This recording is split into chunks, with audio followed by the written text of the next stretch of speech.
how blood was all over the place. We saw the horrible crime of killing Rafiq al-Hariri and his companions, and how one of his companions, at the moment of departure of that ruh from the body, being engulfed in flames, making it outside his car, finally falling dead. We looked at that, and tears spontaneously started to say, but we don't understand. Why? We see what happened to the tsunami victims. And we started, some, thank God not all, to say that death was God's way of revenging or avenging for the sins of humankind. Some who heard this got stuck in their minds, if they were on just the edge of realizing who they are, hearing that there is God, seeing the image, and then some on the other side of the fence saying, this is God who did that. They looked at it, they saw it, they got terrified. They said, God, revenge, this way, death, it must be horrible. Death is bad. Death is something that we dread. Death is something we don't like, especially children. And I know, I follow on that, as many of you do, that many of them needed counseling by psychologists to let them sleep at night after seeing those images and many others, images of death. And they said, I heard it. I heard it from my own children. One of them coming to me and say, Dad, I'm scared. I don't want to die. I'm terrified. I don't want to die. Death to them became that monster. And even those who like to benefit financially, irrespective of how they can get that dollar, discovered that there's a medium that attracts the attention of youngsters called video games. And they started to make those games based on death. Who's going to make the life or take the life of the other person before? And how to take it? With violence, with weapons. And those masculine or those who like the power, seeing that the ones who are able to hold those big guns and take the lives of many in one shot, they felt they would like to be like them. So they went to high schools in Denver. They went to high schools in Alberta. And they didn't feel that it is something horrible. And they opened fire and they killed people who were engaging in things that life that is good gives to people. Why? Because of those images, we started to ask, what is it? What's going to happen? Is it indeed that there's someone sitting up there who is just, quote unquote, playing with our lives, having all the power in the world to do anything he wants and take the life of whomever he wishes, the time he wants, the way he wants? Is this the truth? Or is it Mother Nature? Is it Mother Nature? Those who really did not understand the story, they said, Mother Nature. They said, we don't want to call it God. Mother Nature is doing all of this to us. Mother Nature is getting angry and it is shaking underneath us. And many people are buried in the rubble. Many people are perishing in water because of floods. Many people are perishing because of hurricanes. Mother Nature is upset with us. Or those who are on the other side, they said, no, God is doing all of this. Why can't we live in peace? What did people say to this? The atheists said, this random appearance of life on this planet that happened to be just the right place from a source of energy called the sun, having the right things develop water and then bacteria and then other things that support the chain of life. This life has to give way for other forms of life under the premise of survival of the fittest. And every so many millions of years, the existence of life will give way to a catastrophic event that will clean all the pollution, all the things that accumulated, and then things will start all over again. And it will go like this forever. This is what atheists say. And they say, you know, that talk of a powerful creature, they say creature. You know, sometimes when you use the word and you put it and say, but you say creature is from create. Who created that creature? How could you use that? So they say sometimes being or power or a form of energy. They say this is all random. There's nothing. So death is that blackout. It's the end of the line. You live that much or you live that much or you do whatever you want to do. It's just you are the fittest and you are not so fit, you have to go. The agnostics, they said, you know what?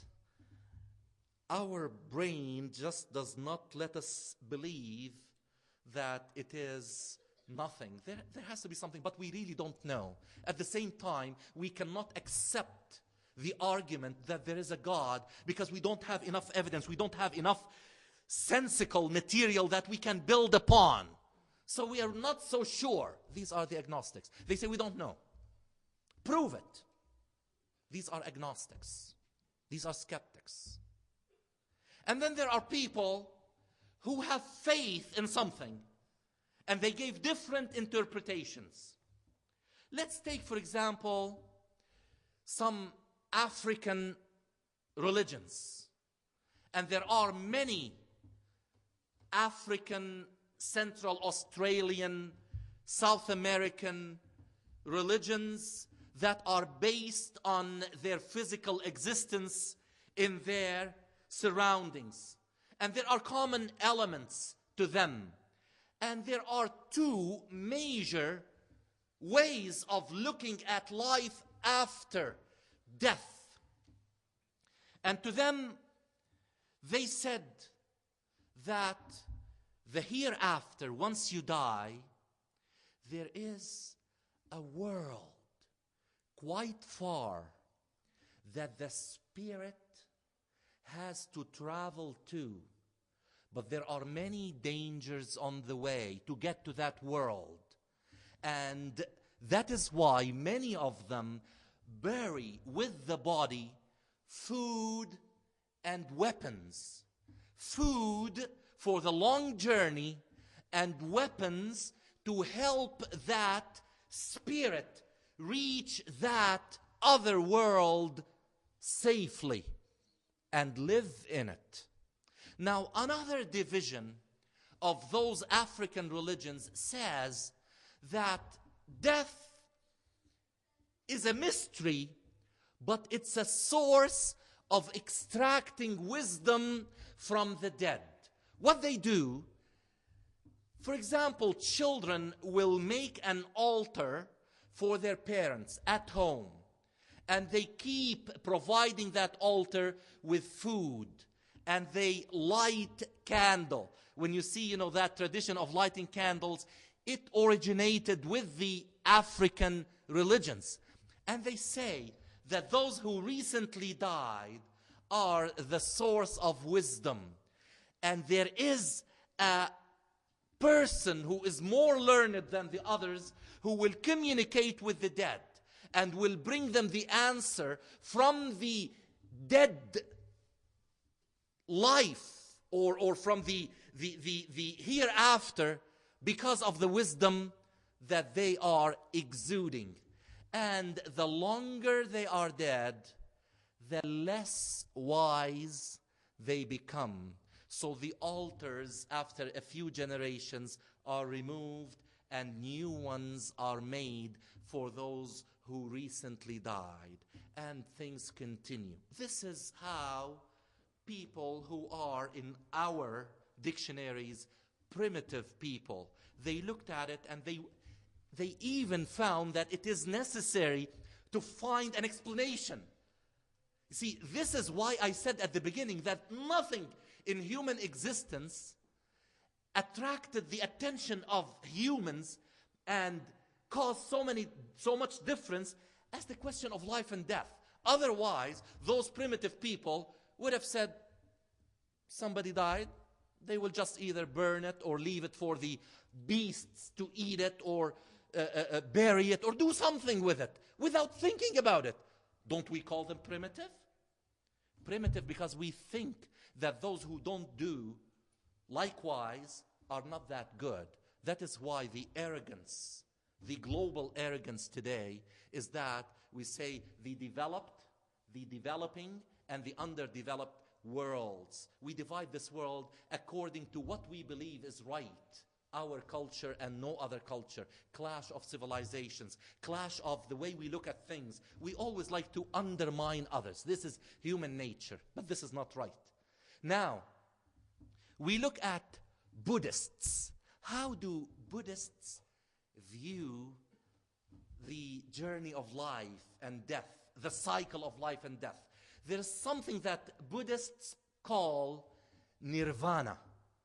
Nirvana literally means blowing out of something, of a flame. They say that the journey of life is going to attain eventually nirvana. And then you will disappear. But the thing they strive for is to attain that blowing out of the flame as quickly as possible. If you do not attain it as quickly as possible, you will come again and then die, and come again and then die, and come again and then die, and endure all the pangs and pains of death and the pains of life until you are ready, because you became so refined. Once you attain that nirvana, you are blown out. The same as a flame is blown out and you are gone. And they say that is Buddhists, that there are different levels of life. If you struggle in this life you are in now to get closer to nirvana, when you come back again, you will be at a higher level of life. And it goes from the lowest level where beasts and animals and ghosts and the dwellers of the worst of places, to those who are so pure and clean, and human life is somewhere in the middle. And once you climb and you reach here, you are blown out, you're gone.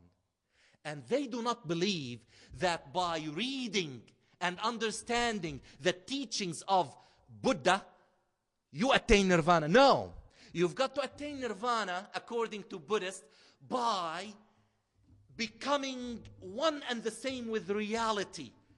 And you can do that through meditation. Meditation will get to nirvana. Almost 90% of that belief is found with Hindus. Hindus believe in nirvana, but to them, to attain nirvana, it does not mean to be blown out, but once you attain nirvana, you become part of the cosmos. You become like a drop of water in the ocean of this cosmos. You become something once you attain that. Until then, it's the same thing as Buddhists believe in. What about Jews? Jewish people have no uniform, clear explanation of life after death.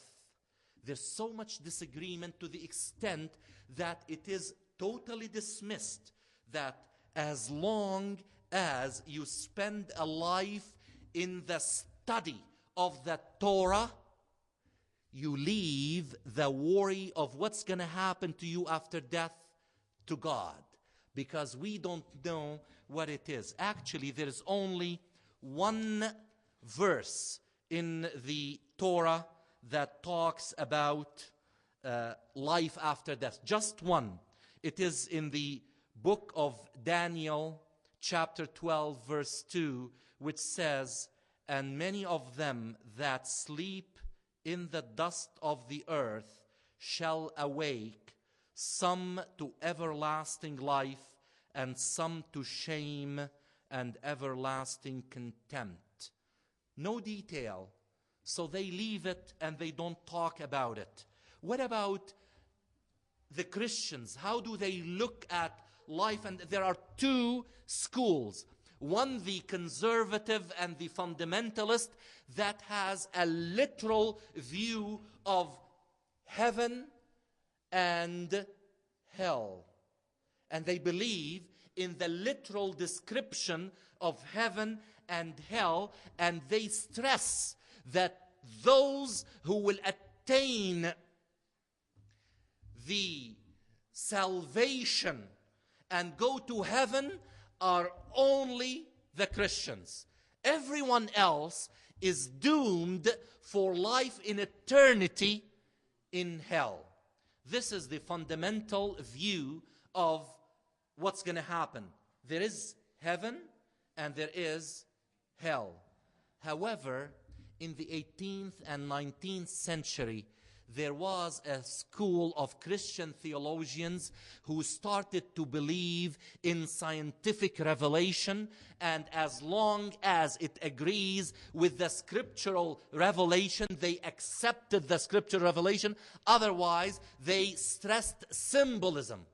And they started to believe that heaven and hell are really symbolic more than anything else, that it is not literal. And they have two views of hell. One of them says that hell is the experience people that are bad experience in this life. This is hell. If you suffer, then it is because you deserve to suffer. If you don't, then this is the heaven that you have. Others said, no, heaven is beyond that marker called death, but hell is basically the inability to be resurrected, that once you die, you're gone because you were bad. You are not going to be reborn as those who deserve to be reborn and live the everlasting life in heaven. So hell is oblivion. You're finished. You're dust. You're gone. And heaven is to be reborn and come back again to enjoy the fruits of heaven. These are a few, and there are many other, variations or little details. For example, among the Druze that believe in reincarnation, and in Eastern philosophies. Thank you very much. Jazakallah khair.